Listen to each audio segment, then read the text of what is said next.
咳嗽，没有必要用止咳药。是的，咳嗽糖浆也不需要。小绿叶，蓝色面包超人，真的不要跟风购买。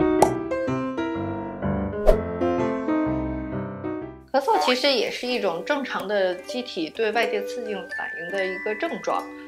咳嗽的时候可以让我们把肺中的异物或者刺激源排出，因此不建议家长着急止咳，而是应该查找咳嗽的原因。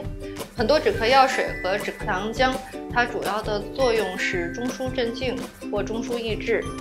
对于小朋友来说，它的副作用风险太大了。美国的食品药品监督局有过明确的建议，是2岁以下的宝宝不建议使用止咳药。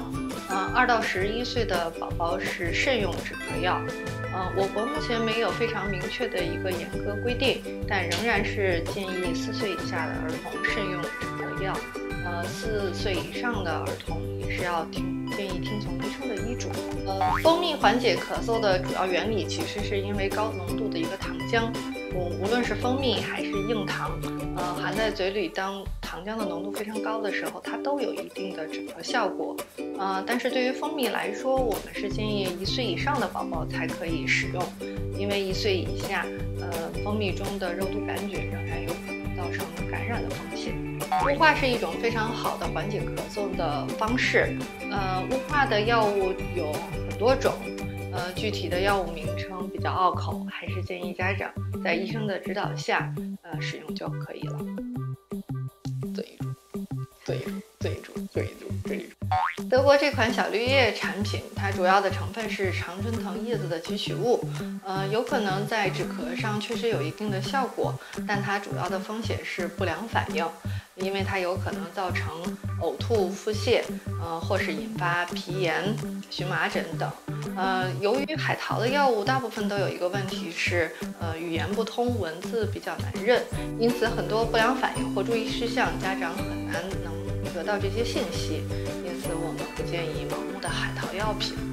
蓝色面包超人的主要成分是双氢可待因、甲基麻黄碱、愈创甘油醚酚以及扑尔敏。这款药物在止咳上效果非常好，那是肯定的，因为它含有的是可待因成分。但可待因成分的风险非常高，它不仅有中枢呼吸抑制的作用，还长期使用还可能会有成瘾的风险。目前我国药监局规定，12岁以下儿童禁止使用任何含有可待因的产品，因此不建议家长海淘这款止咳药水。德国这款线路溶液也不需要海淘，因为它在我国药监局有正式的注册。我国注册的商品名字叫欧罗马地剂。它主要的作用是稀释痰液，可以将粘液尽快的排出。因此我们建议在医生的指导下正确使用就可以了。稀释分泌物后，家长可以帮孩子拍背咳出痰液。拍背的正确方法是，家长持空掌，保持胳膊不动，同时手腕用力轻扣孩子的后背，以震动气管，这样能刺激孩子咳嗽，排出痰液。咳嗽的时间比较长，或咳嗽伴有反复的发烧，或者是咳嗽的非常急，出现了类似犬吠声，或者是呼吸急促，有呼吸暂停等。